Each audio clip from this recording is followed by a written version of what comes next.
Well, if you wonder where I've been, I have been down in the country of Brazil. And I wanted to take a little bit of time and talk about life in Brazil, recovery in Brazil, and hopefully bring you up to speed with what is going on outside of North America. So welcome aboard. Ready?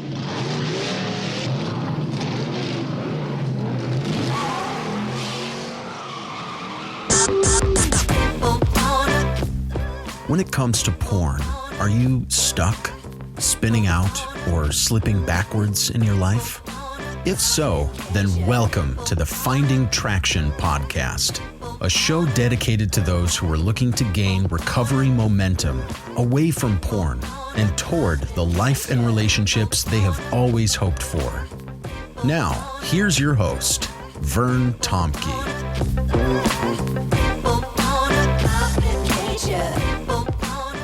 Well, a couple of years ago, one of the guys that is in my Finding Traction group, we were talking and he said, I spent 6 or 7 years in Brazil. He's a Canadian guy, but I spent 6 or 7 years in Brazil. I've learned the language and I go down there every year to help couples and people with trauma and dealing with addictions.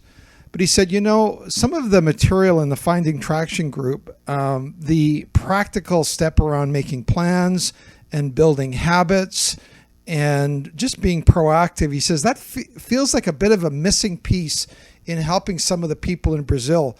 Would you like to come with me down to Brazil the next time I go? And I hummed and I hawed and I thought, why not walk through the open door and go down? I've never been to South America, and so I'm going out. It's a continent I haven't been to. I think Australia is the only other continent other than Antarctica that I haven't been to. So I says, why not? It could be an experience. It could be fun. And I think I'll grow through the process as well. So just a few of the reflections I've had. We actually flew from Fort Lauderdale down to a northern city called Altamira. And it's kind of on the edge of the Amazon. And we had an amazing time. I spoke to groups from 30 up to groups of 300, talking around addictions, how to create recovery plans. We got to go and swim in this little waterfall, which is one of the small little creeks that flow into the Amazon, and had a great time. I'm not sure who that guy with the big gut is, but it must be just the Brazilian Mirage or something. But we've had a great time down here. One of the things that you have to get used to, of course, is speaking through a translator. Down here, of course, they speak Portuguese, and very few people in the north speak English. So it's quite a new experience to spend time, and whenever you're giving a talk, stopping every 20 seconds and let it be translated.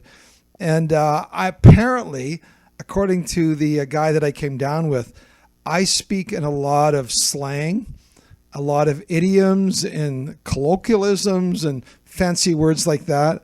And apparently I do that, and it's not always easy to translate. So I'm learning new things about myself as well. But I think it's been a great experience for me. And there's been a couple funny examples, some not so funny maybe, in my talking and learning about some of the cultural nuances. Here's one example I gave off the top of my head that didn't really fly very well. I was speaking about how we can develop a double life, where we're presenting something to other people which is not really true about what we're really like inside. And I was searching for an example, and unwisely I came up with the example of makeup. And some of you going, "Oh no, Vern, you didn't." But this was a couples and a mixed crowd. And I thought, somehow it's a little bit like how women, for example, can use makeup to hide blemishes. And I could tell that I missed it, that was not a good example, because I was getting a lot of frowns of disapproval from my Brazilian women. And I wonder what I got wrong. And apparently, Brazilian women love makeup somewhat akin to how Brazilian men love soccer. You don't mess with makeup. And, when you go out, it's a big thing. You go out, you dress up, you put on makeup to kill. And it's a big thing. It seems like every third shop down here is a beauty salon. Some people have said the Brazilian women are obsessed with beauty. I don't know if that's true. I'm just going with what somebody said. But I realized that I had messed up. So I figured, how could I redeem this? So the next time I spoke to them, I was fortunately able to speak to the same group again. I said, let's go back to that example I gave around makeup. For example, Brazilian women, they wear makeup to show their natural beauty. That's the biggest reason. And only a little part to cover over any blemishes. And apparently that went over a whole lot better to the Brazilian women. So that's something that I learned the hard way. So live and learn. It's interesting that one of the things that also has been hard for, I think it's hard for us to translate from, let's say, North America into Brazil, has to do with the whole concept of self-care. Now, I'm a firm believer in self-care, but some of the examples just don't translate very well. I talked about how, I do everything from little things like do crossword puzzles to my woodworking shop to having friends over to watch a football game. But, when it comes down to the lifestyle in Brazil, at least the places I've gone to, we talk a lot in North America, if you've ever heard the term margin. Margin is about the spaces between the words on the page and the ends of the page. Of course, the words on the page don't go to the very end. They're margin. And the teaching I do, I actually do 2 lessons in my course on self-care. Self-care part 1, self-care part 2. And one of the concepts we talk about is building margin in your life. It's an absolutely crucial concept for building healthy recovery. But let me just say, I was completely blown away by the work ethic and just the amount of lack of margin in the Brazilian lifestyle. Most Brazilians work from 8:30 to 6:30 Monday to Friday, and then on Saturday they work till 1:30. So we're talking 55-hour work weeks, and they work a lot of hours. And so that's the first thing.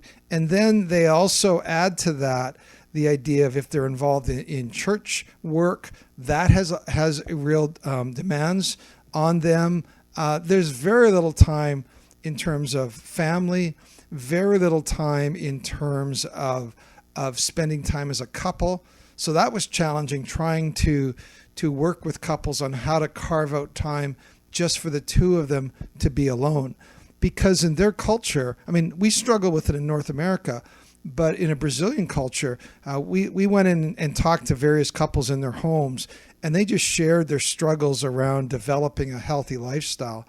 And I listened to some of these couples, and the women in particular, and they were going, how do you do it?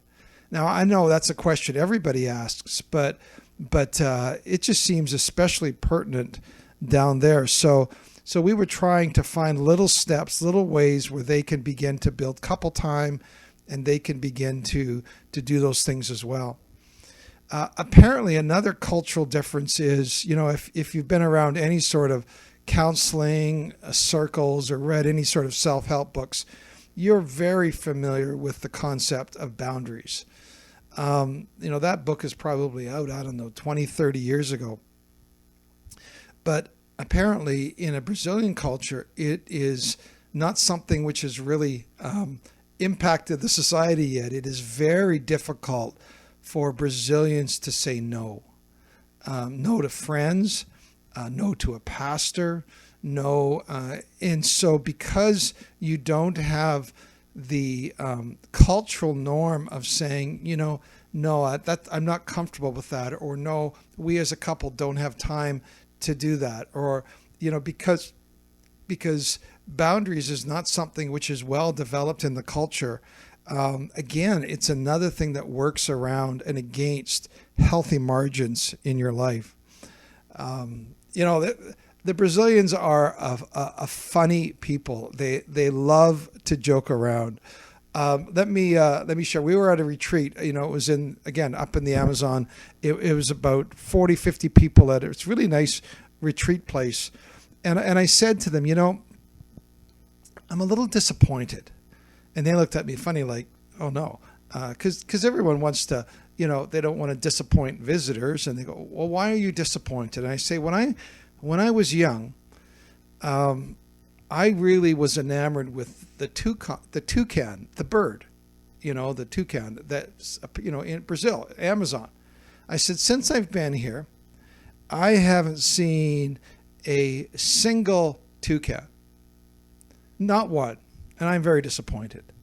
And so the gal that was interpreting for me, she turned to me and said, with a straight face, well, what do you think we had for lunch today? And I was just like, what? And then, later she said, no. It's an endangered or a rare bird. You don't see many of them. And so it's not surprising you haven't seen a toucan. So I said to her, may the bones of a toucan stick in your throat if you joke with me like that again. So, it's interesting. One of the things that's, you go, well, what does recovery have to do with people in a different culture? Well, there's some things that technology has done, which has really made things uniform. In one sense, I've been talking about how different things are, but everywhere you go, from the south, which is very Sao Paulo, which we're heading to, which is very big city and very westernized, to the north, which is more rural and not as westernized. Everywhere you go, people have iPhones. And it's really bizarre to be way off in the middle of the sticks and hear an iPhone go off with exactly the same ringtone that you have. It's in one sense, it's very, very similar. So some of the things that we teach, as we were talking about addictions, the idea of how to break old habits, how to create new habits. We were talking about things like, this is what you do with screen time. If you have an iPhone, these are some boundaries that you can take. I'm still trying to figure out if covenantize is in Portuguese, but it's just it's a struggle down here as well. In a culture which is obsessed with beauty, I think it adds to the level of discontentment that porn wants to stoke in our lives. If you are consumed with beauty, then once again it's the discontentment that porn brings about, and I think it makes it harder. So in no ways have I got any indication as I talk to people and talk to couples that porn is any less of a problem down here than it is up north. In fact, and again, I just going with what people told me, I've been told that women struggle with porn even more so than North America. I don't have a way of verifying that. I'm just, again, going on what people are saying. But definitely it's as much of a problem here. Now, apparently, I get in trouble for saying this, apparently Brazilian women in some places can be more aggressive in terms of pursuing guys than in North America. I wouldn't know about that. No one has propositioned me. I guess especially Westerners can be vulnerable. But I am traveling with somebody. That's kind of one of the conditions of when I travel. And it's the condition of the guy that I'm traveling with, that we travel together. So that has kept me safe. But little things like when we were. I'm staying here at a place, and my partner has gone off. He has to go visit somebody, and there's Netflix in the house. Well, my first thought is, you know what? I should just go on the TV and see what Brazilian Portuguese Netflix looks like. And then the wiser angels say, maybe not. Maybe that wouldn't be a good idea, especially since you're down here talking about recovery. So then I had the idea, well, maybe I should do a podcast instead, which is a much better use of my time, I think, as well. So I have got to watch an NFL game down here in Portuguese. Let me just say, the Portuguese announcers do I can't understand what they're saying, but they're much more animated. And, compared to Al Michaels, anyone is animated, way more animated than anything to do in North America. So you love listening to the Portuguese announcers. If they're that animated about American football, I can't imagine how animated they're going to be about Brazilian soccer. But so that will be interesting. Talking about football, I am on the way back. Me and my buddy, we are going to be stopping in Dallas on American Thanksgiving. I really should pick up a brown paper bag and wear it on my head with a marker that says "Fire Jerry Jones." I think by the time the year's done, we may be the worst, or the worst one or two teams in the league. It has been a disastrous year. So I don't know why. I guess I'm stopping at a Cowboy game in Dallas, but perhaps it's just to commiserate with 80,000 other fans and watch a good halftime show, and just say we suck so badly. So all of you people who for years have sent me and gloated whenever bad things have happened to the Cowboys, this is your year. So enjoy it. Enjoy it. Enjoy the misery of the Cowboys. Enjoy the Schadenfreude. As my buddy Matt Dobschutt says, your misery brings me pleasure. So there's a lot of you out there that are feeling a lot of pleasure right now. But I am having a good time. I know when I get back, I've actually had 4 or 5 people who've reached out to me. I'm 5 hours ahead of where I am normally, so that's been a little bit challenging. Once I called my wife at 4 a.m. I forgot. She didn't really appreciate that, but I am. I'm already starting on. I've had a number of people who want to get into a new group, so we're in the process. For those of you who are hearing this that are waiting, please don't despair. I'm going to start putting a timetable together for when we can meet. And I've also had, I think, 3 pastors now who want to get in a pastors group for those who are struggling. So if either of those interest you, please reach out to me. I'm still getting all my emails down here. My email is bandofbrothers.care@gmail.com. And when we get back, we're going to be setting up a couple new groups, and just as a chance to get some guys started. It's actually a great time. In the past, I have ruined more holidays than I care to admit. Things like Christmas. It's the transitions, like Thanksgiving, Easter, when I'm off my schedule and I end up going back to porn, and then it just added a whole negative, feeling over my entire holidays. So I think it actually is a great time.